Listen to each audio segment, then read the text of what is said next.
falar da luta de muitas famílias que têm parentes viciados em álcool e outras drogas também. Muitas vezes a pessoa não aceita o tratamento e também não aceita ser internado, sem o consentimento do paciente, né? E aí, como é que a gente vai fazer? A medida não pode ser concedida apenas pela justiça. Paulo Ricardo Sobral é quem traz esse assunto hoje aqui no Gazeta Meio-Dia. Ei, Paulo, boa tarde para você.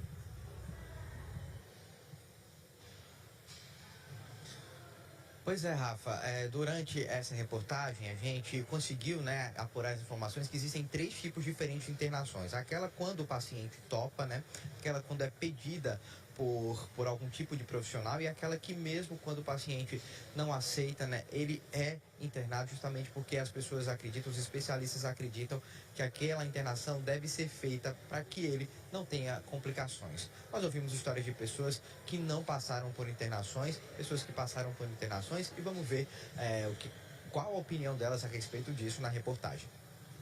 Elias se envolveu com as drogas ainda na adolescência.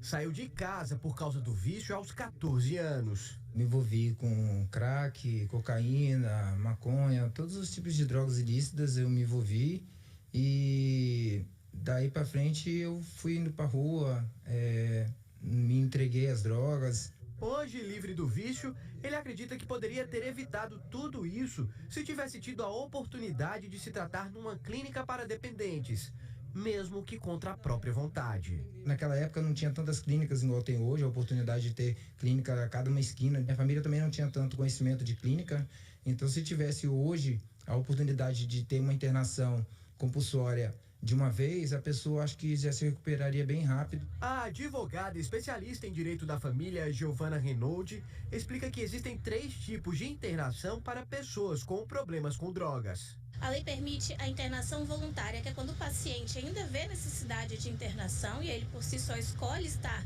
sob aquele tratamento.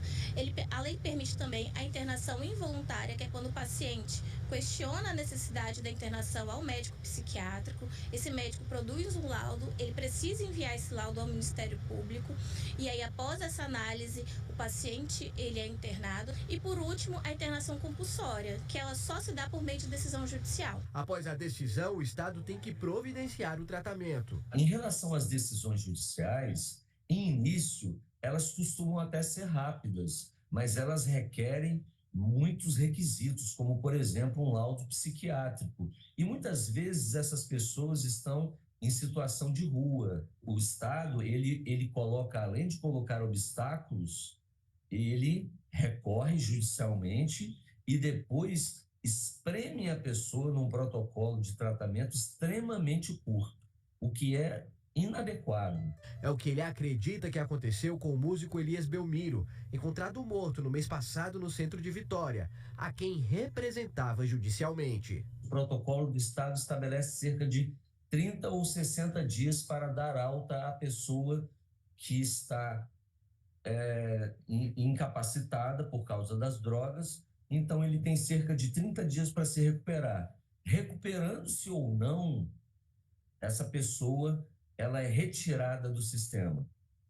E esse foi o problema do Elias. Ele ainda não estava totalmente recuperado, tanto é que no primeiro dia ele entrou em recaída.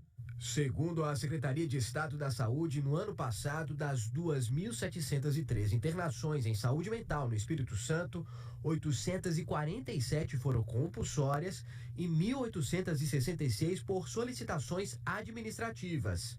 No primeiro semestre deste ano, existiam no estado 1.408 internações, sendo 385 compulsórias e 1.023 administrativas. De acordo com a CESA, os cuidados efetivos dos transtornos causados pelo álcool e outras drogas são de responsabilidade da Rede de Atenção à Saúde dos municípios, incluindo os CAPS, os Centros de Atenção Psicossocial.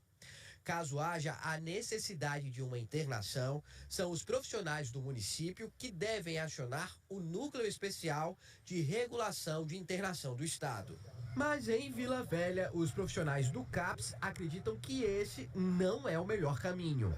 Foi o que explicou a gerente de serviços de atenção especializada do município. O CAPS, ele trabalha com essa lógica do cotidiano dele, do dia a dia, de trabalhar com uma lógica de redução de danos, com cuidado e liberdade, trabalhar para que ele consiga estar naquele ambiente, estar naquele território e não continue com esse uso. A internação vai ser sempre o último recurso a ser utilizado para tirar aquele usuário daquele momento de crise. Neste CAPS, que fica no centro de Vila Velha, os usuários recebem tratamento médico, terapêutico, são atendidos por equipes multiprofissionais e participam de oficinas como a de arte e jardinagem.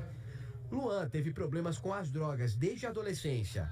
Há 2 anos ele conheceu esse serviço e, desde então, conseguiu se livrar do vício. Com a ajuda dos profissionais, dos companheiros que a gente frequenta o grupo, cada um fala um pouco de si, comenta as frustrações que já aconteceram na vida, os remédios que me passaram, que deixa a gente não pensar em querer usar a droga, mas hoje já mesmo, é por mim mesmo, pelo que eu já fiz minha família passar, que a família sofre junto. E hoje eu tenho minha família que sempre me apoiou, desde quando eu vim pra cá, e eles foram que não me abandonaram. E é isso, eu só tenho a agradecer.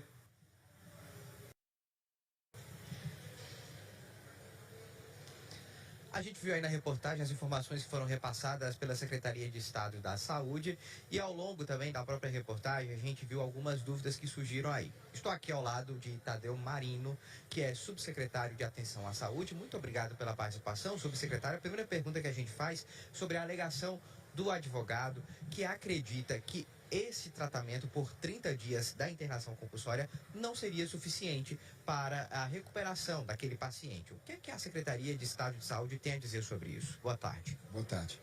O tempo de internação ele é determinado por uma avaliação técnica, científica, com parâmetros mundiais e nacionais, da área da psiquiatria. Nos contratos que temos com clínicas, que são mais de 260 leitos, existe dentro do contrato a possibilidade de prorrogação, desde que aquele médico, daquele paciente que tem um plano terapêutico singular, ele acha que não está recuperado para voltar para a rede de atenção ambulatorial, que é a rede psicossocial, ele pode ser prorrogado. Então, nos nossos hospitais, por exemplo, a gente já trabalha de maneira de 25, 28 dias, mas não é obrigação, não é determinação, mas sim é um tempo de permanência que tem, como eu te falei, um plano e um psiquiatra que vai determinar a alta desse paciente. Subsecretário, sobre a posição das servidoras do CAPS lá de Vila Velha, que dizem que não concordam com o caminho da internação.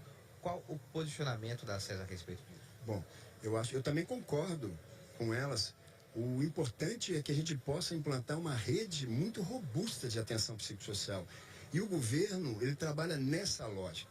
No primeiro tempo, infelizmente, muitos pacientes, isso é no mundo inteiro, não é no Brasil, principalmente da pós-pandemia, a drogadização é muito grande, isso aumentou muito, o governo é obrigado a dar solução para esses pacientes. A internação, ela é um insucesso do tratamento ambulatorial. Existe uma rede de atenção psicossocial no Espírito Santo frágil, nem todos os municípios têm CAPS-AD, por exemplo, de álcool e droga. E nessa lógica, o segundo tempo, que é importante para o governo do Estado, é o investimento com muitos recursos, formação de pessoal e principalmente agora, nesse semestre, o governador vai colocar no lançamento de construção de 30 novos CAPs para o Estado inteiro, justamente na lógica de abrir portas de acolhimento e essas pessoas possam ser acompanhadas por uma equipe multiprofissional para que cada vez menos a gente precise internar essas pessoas. Subsecretário, então, internação seria o último recurso nesses casos? Em qualquer doença e, infelizmente, no transtorno mental, também é o último caso.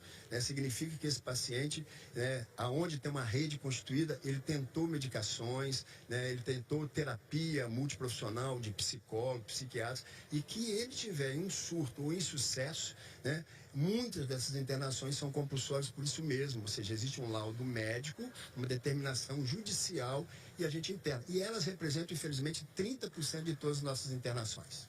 Muito obrigado pelos esclarecimentos. Eu volto com você no estúdio, Rafaela Marquezine. Muito obrigada. Agradeço também ao nosso entrevistado pelos esclarecimentos ao vivo, tá, Paulo?